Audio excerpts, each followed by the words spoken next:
Hi everybody and welcome back to the channel. Today we dive into breathing when we're training. How you breathe can have a huge impact on your performance. We'll start with a quick look at the anatomy and the mechanics of breathing. We'll cover some breathing techniques for monotonic workouts, heavy lifts, and mixed modality workouts like barbell cycling, for example. We also talk about nose breathing and what the science actually says about it. And finally, I'll give you some exercise to improve your breathing outside of the gym. So let's jump in, you guys. Breathing happens without us thinking about it.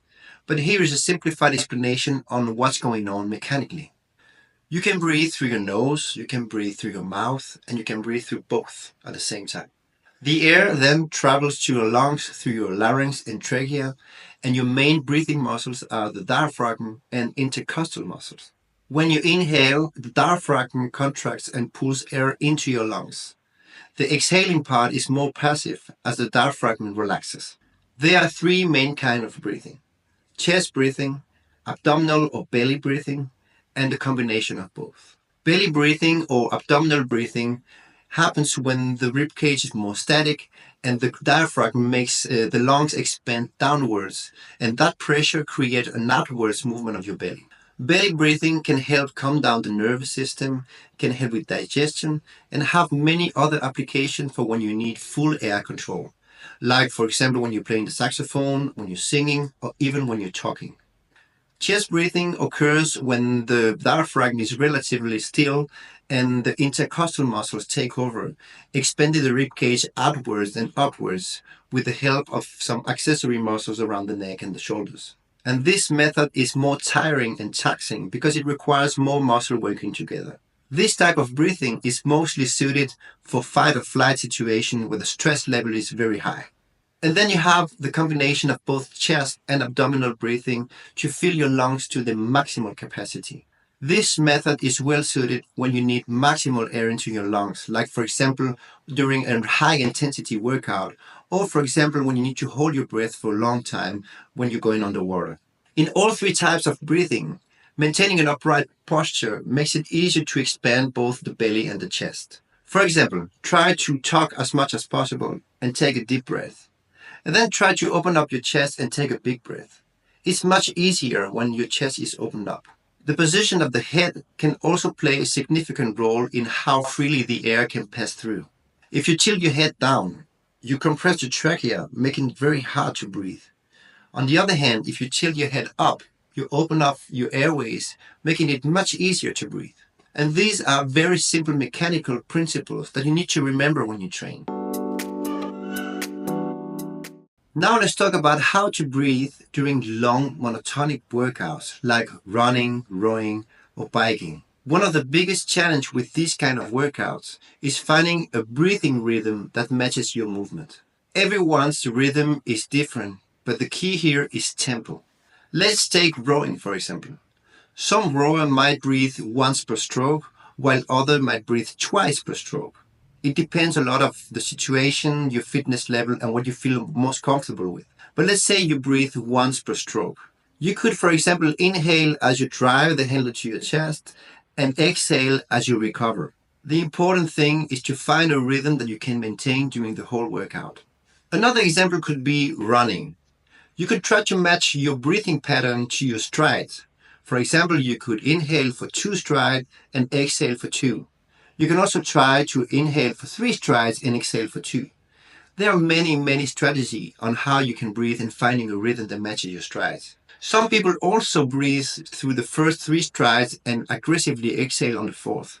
There are many strategies, but the key is to find a rhythm that you can maintain during the workout.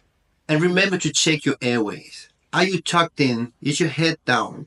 Are you in a good position to breathe effectively? When it comes to heavy lifting, bracing is crucial. Imagine a cylinder where at the top you have the diaphragm, and then around you will have your lower back, the obliques, and the abs, and at the bottom you will have your pelvic floor. It's like a full sealed can. When the can is full, it won't collapse under pressure. When the can is empty, it crumbles. In heavy lift like squat, for example, your breath creates that full sealed can. This technique is what we use when we take a deep breath brace our core, and hold that breath to create intra-abdominal pressure. It stabilizes our torso and helps transfer energy from your legs to the upper body and vice versa. So basically, you hold your breath during the lift and exhale when reaching the top or right before reaching the top. In some cases, when the mobility is really limited, it's very difficult to breathe in the position. In these cases, try to breathe and brace before getting into the lift. That way, you're already stable and ready to move. And remember to check your airways. In some situations, for example, the front squat, the barbell is holding your chest down. And if you're also wearing a belt, it makes it very, very challenging to breathe in that position. Not every movement requires bracing. In lighter lifts or body weight exercises, you want to focus on synchronizing your breath with the movement. For exercises like air squat, pull-up, push-ups, you want to try to breathe in a steady rhythm. Every movement has its own pattern, and it's important to adjust your breath to the movement or the other way around. You could breathe once every rep, or you could also breathe once every second or third rep. It depends on your speed and effort. The key here is trying to keep it controlled and try to maintain it throughout the workout. Let's say you're doing air squat. You could inhale while standing and you could exhale while lowering your body. It's all about staying in control of your breath and not hold your breath for no reasons. Now let's talk about those tough workouts when you're moving between moderate to heavy weight and cardio, like kettlebell swings, thrusters, clean and jerk for reps, but also some of the gymnastic movements which require explosive power and short breath holds. The reason why those kind of workouts are so tough is because you have to try to manage both the rhythmical breathing for cardio and the short breath holds and bracing for the heavy lifts.